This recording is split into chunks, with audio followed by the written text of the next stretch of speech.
Hey, good morning, everybody. How we doing? Yeah, I love it, man.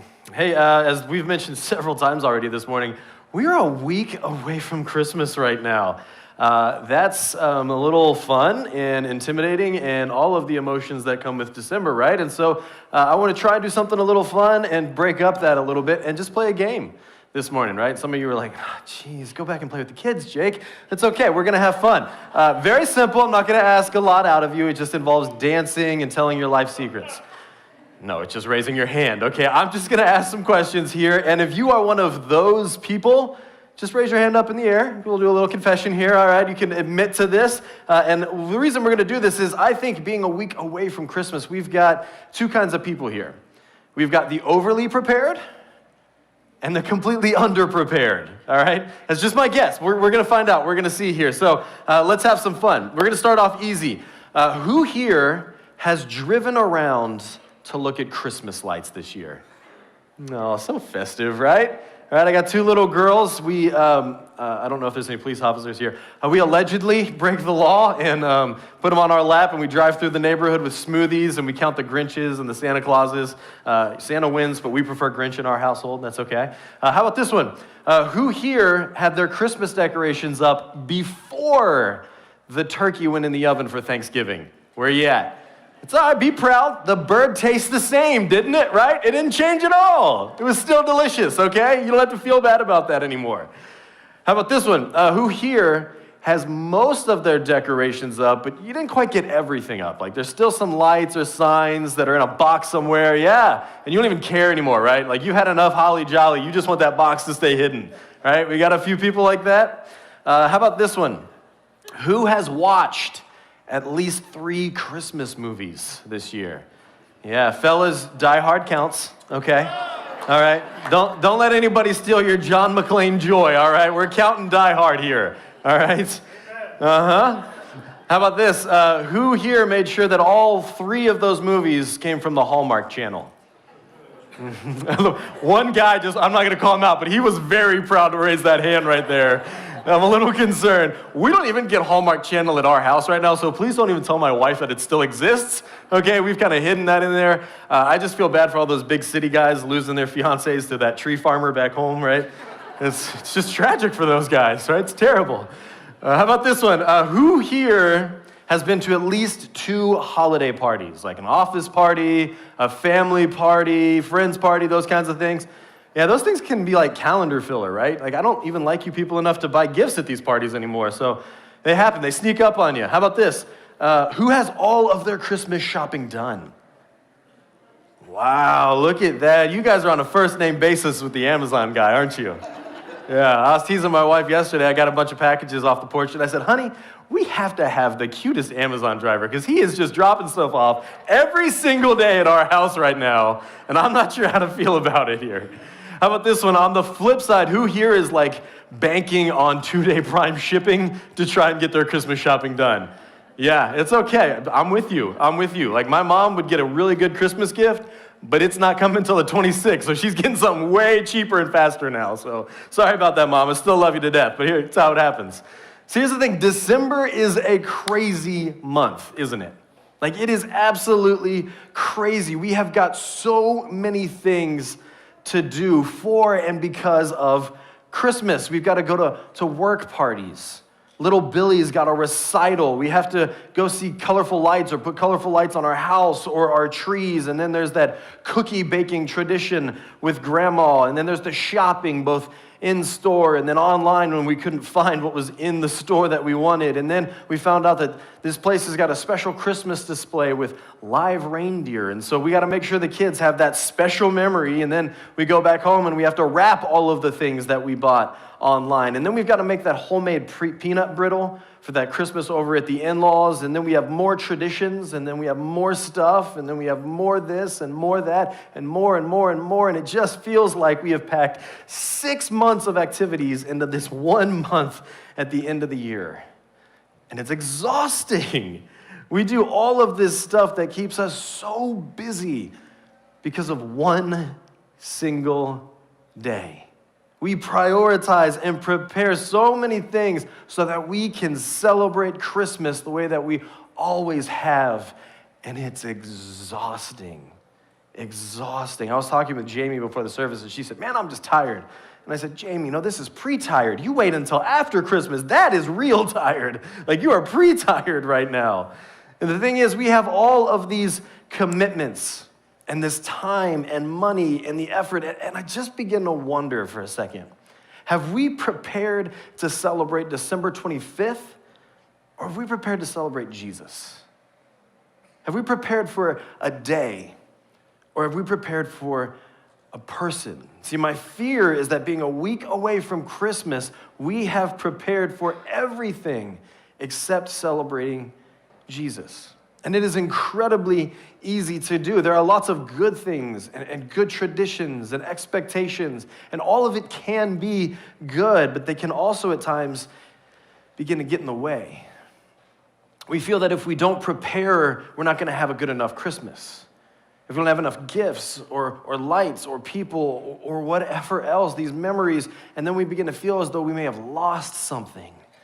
Or if it's not perfect, that we're just gonna miss out on a special time. And that can be true if we haven't prioritized or prepared for the right person.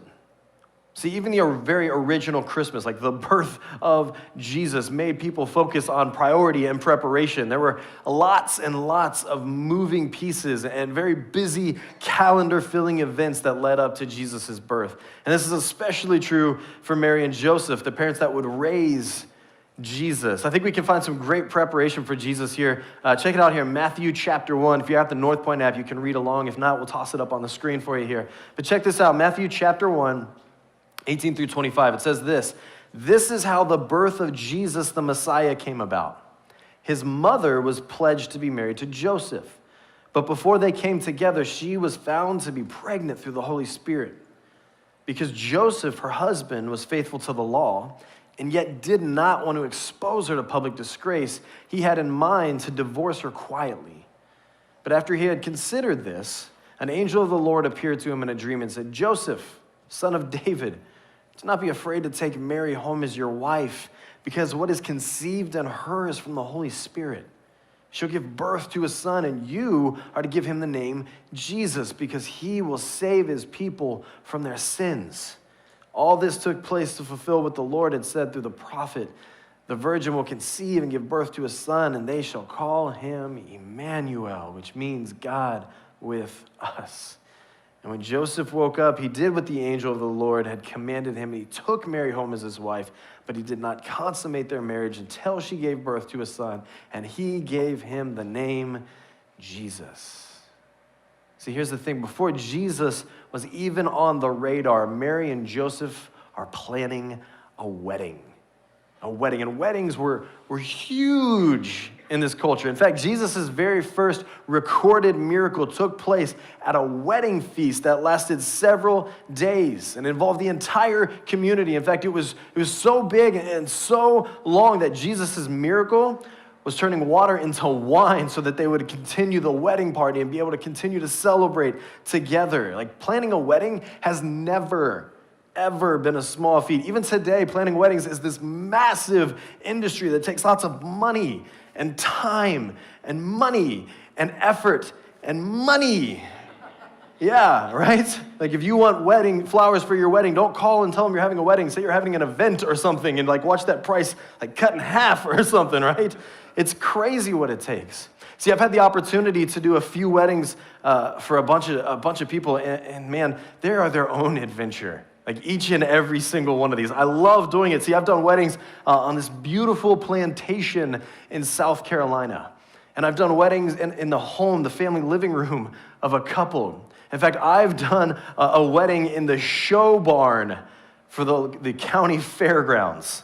So the place where they come in and the farmers would show the cattle to try and win a ribbon is where I had my buddy get married, right? It was the craziest experience. It was so much fun. And here's what I know. Some of my friends from Langsburg are like, hey, hadn't thought about that one for a second. It's all good, guys. Just give me a call. We can make those things happen, okay? All right, no, didn't happen. All right, not a problem. Here's the thing. I've done quite a few weddings, and all of them took preparation. And all of them were filled with stress. And all of them took tons of money and tons of prioritizing. See, planning a wedding celebration for the town that would have lasted several days for Mary and Joseph is a huge ordeal. And this is what Mary and Joseph are planning. And then an angel shows up. And now instead of a wedding, they're planning for a baby. Like a teenage bride-to-be where the fiance doesn't claim the child would have put that entire wedding on hold. And that's exactly what it does. Pregnant Mary would have been the story for years in this small town. They would have asked, why doesn't she love Joseph? How could she do this to him? Who is the father of this child? Is she going to be put to death for breaking her commitment?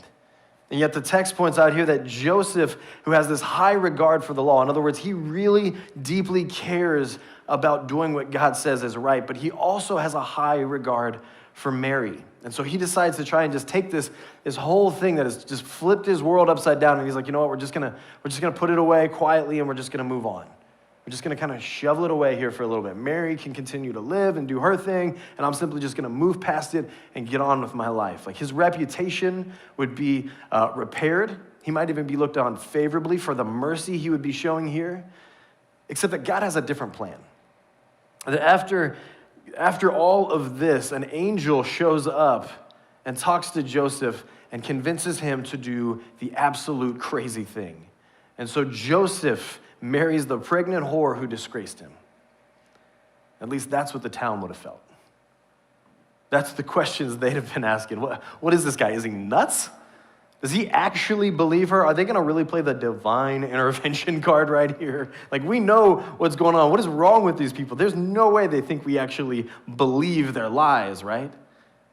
Like, in this short time, we have gone a really long way from preparing for a wedding to preparing for a baby.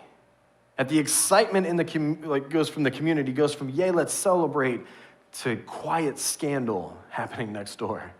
From celebration to pariah. And all of this is in preparation for Jesus. And then it's census season. Life is not hard enough already for Mary and Joseph when, guess what? The government gets involved. Yay, bureaucracy, right? Check this out in Luke chapter 2. It says, in those days, Caesar Augustus issued a decree that a census should be taken of the entire Roman world. This was the first census that took place when Quirinius was governor of Syria, and everyone went to their own town to register. So Joseph also went from the town of Nazareth in Galilee to Judea, to Bethlehem, the town of David, because he belonged to the house and line of David. He went there to register with Mary, who was pledged to be married to him and was expecting a child. And while they were there, the time came for the baby to be born, and she gave birth to her firstborn, a son. She wrapped him in cloths and placed him in a manger because there was no guest room available for them. See, if you've been around church for a while, or if one of your 3 movies that you watched was Charlie Brown, you've probably heard this passage before. See, in their preparation for Jesus, Mary and Joseph go on a government-mandated road trip. The scandalous newlyweds would have probably taken about 4 days or so to travel 90 miles, maybe even longer than that, considering that Mary was pregnant at the time. And even though like your nativity scene at home probably has this like cows and like a nice little donkey, and that's kind of what we picture on the like traveling down, we don't actually know if Mary had a donkey here. It's not mentioned at all. But what we can tell is that this was not an easy trip for these guys. See, when my wife was in the late stages of pregnancy with our youngest daughter, she's about 18 months old now, it became really apparent that she was just feeling like all of the pregnancy stuff going on, right? She was tired, she was exhausted, she was uncomfortable, she wasn't sleeping well. She'd tell me about it every morning after I got a good night's sleep. Yeah, right. There's some women out there like, all right, where's the podcast questions? I got some issues, right? It's all good. I'm just kidding. I love her to death. But here's the thing. In the midst of her last month of pregnancy, my wife decides that we're just going to take our kids to the zoo. So we took our daughter and a couple of her friends, and we're going around Potter Park Zoo. And if you've been to Potter Park Zoo, on the way out, one of the last exhibits that you can take part in is camel rides. And these little 2-year-olds at the time were so excited to want to ride the camel. And so I said, honey, not a problem. I'll ride the camel. I'll take the girls up. You can get some pictures. And she goes, no. I kind of want to do that. well, let's do this then. Come on, right? So my pregnant wife in the 9th month of pregnancy gets on with 3 2-year-olds in front of her, and she rides the camel all around taking a lap. And it was the craziest thing. I got pictures of it. It was hilarious. All that to say, that night, my wife went into labor, and 24 hours later, we had a kid, right? So if we've got any expectant mamas, just ride some camels, and you can get this thing over with, apparently, right? Here's the thing. Traveling in the late stages of pregnancy is still unadvised today.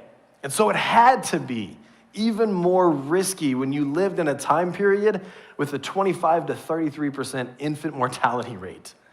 Like, preparation for Jesus included the chaos of dangerous and exhausting travel, all thanks to the government, right? And then they arrive, and they most likely had to stay with family. Like, there has been a lot of debate over the years about the word inn.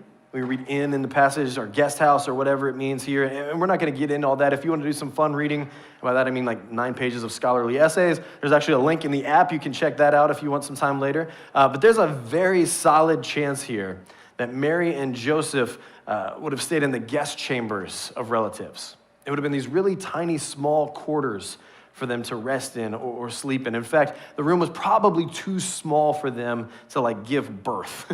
So at some point, Mary goes into labor, and the main room in that home would have transitioned into a labor and delivery room for them. You've got this stressed out, exhausted, socially shunned couple that is welcoming a baby into this world, not in their home, but in the home of distant relatives. Like, none of this would have been what they wanted, but it's exactly what they prepared for. Then this baby is wrapped in swaddling clothes, which is common. Like, we still swaddle little ones today.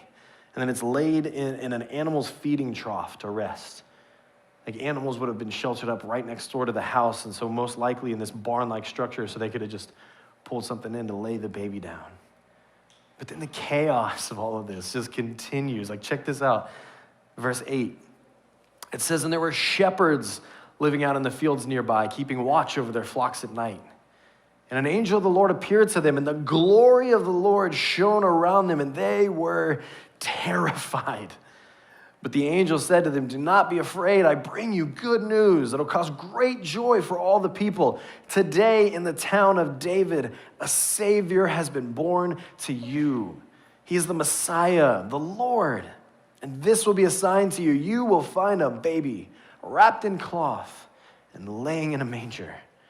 And suddenly a great company of heavenly hosts appeared with the angels, praising God and saying, glory to God in the highest heaven, and on earth peace to those on whom his favor rests. And when the angels had left and gone into heaven, the shepherds said to one another, like, let's go to Bethlehem and see this thing that has happened, which the Lord has told us about. And so they hurried off and found Mary and Joseph and the baby who was lying in the manger. And when they had seen him, they spread word concerning what had been told them about this child, and all who heard it were amazed at what the shepherds said to them. But Mary treasured up all these things and pondered them in her heart. And the shepherds returned, glorifying and praising God for all the things they had heard and seen, which were just as they had been told. Like, think about this for a second. Exhausted and sore, Mary watches as some random filthy shepherds show up to see her brand new baby. Like, could you imagine being in the delivery room and a random shepherd with like dirt and nasty smell comes in? He's like, is that your baby? Can I look at your baby? You're like, no, like hitting the red button. Like, what is going on here, right? They've just had this magical moment, and these random filthy guys walk in and start asking about this, claiming all of this stuff about angels to find them. And she's got to think this was weird, right? She's got to think this is weird. But everything about this pregnancy has been weird for her, so she's just like, yeah, sure. Why not? Come on in, shepherds. Like, touch my child with your nasty hands. It's all good, right? This is a bit strange, right? And it's okay for things in the Bible to feel a little weird or strange. But they had to be overwhelmed and shocked at all of this. But they lived it. See, the truth of the birth of Jesus just doesn't quite fit in like a sweet nativity scene or a soft Christmas carol. I mean, that's a much weirder feeling than that. This was real. And reality is messy, and it's tiring, and it's surprising all of the time. And yet in the midst of all the weird and all the planning and all the preparation for this moment is one of my favorite verses about the birth of Jesus.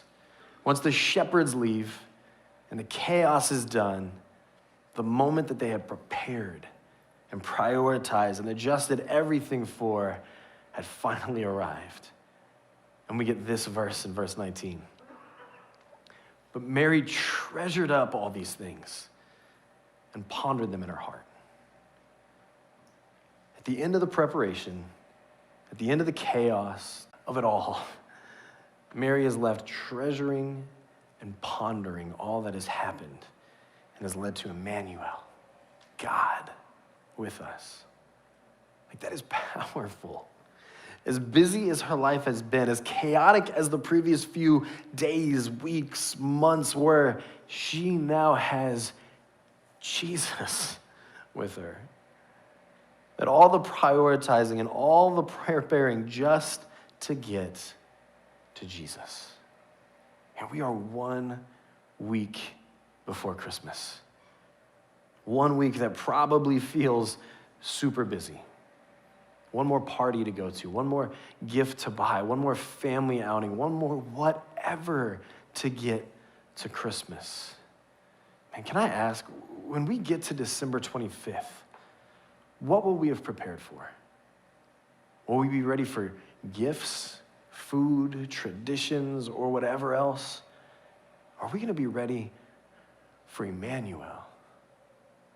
See, can I encourage that in these last 7 days, we actually prepare for what we're celebrating?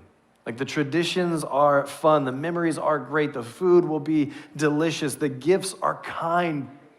But if you haven't spent time preparing for Jesus, preparing with Jesus, man, then what are we really celebrating? See, I want to take some advice from Mary here, and I just want to spend some time over these next 7 days just treasuring and pondering what having God with us really means. And so I just want to share some friendly advice, just 2 things that you can do in the next week to prepare for Jesus. And the first one is simply this: prepare by doing less. See, we are a culture of doing. We find value as Americans in what we do. When you meet somebody new, one of the first questions is, hey, what do you do for a living? We're a culture of doing, but God has called us instead to be children of being. So here's my encouragement. Take 1 or 2 things off of your calendar this week. Be less efficient and get less done. I know some of you, like, that hurts to hear a little bit, right? You're like, oh, no, things important, must do, chocolates, right? Whatever it is. Just don't. Just don't. And look, I promise, Christmas will still come. It will. Just do less and instead accomplish less, but spend more time being with God.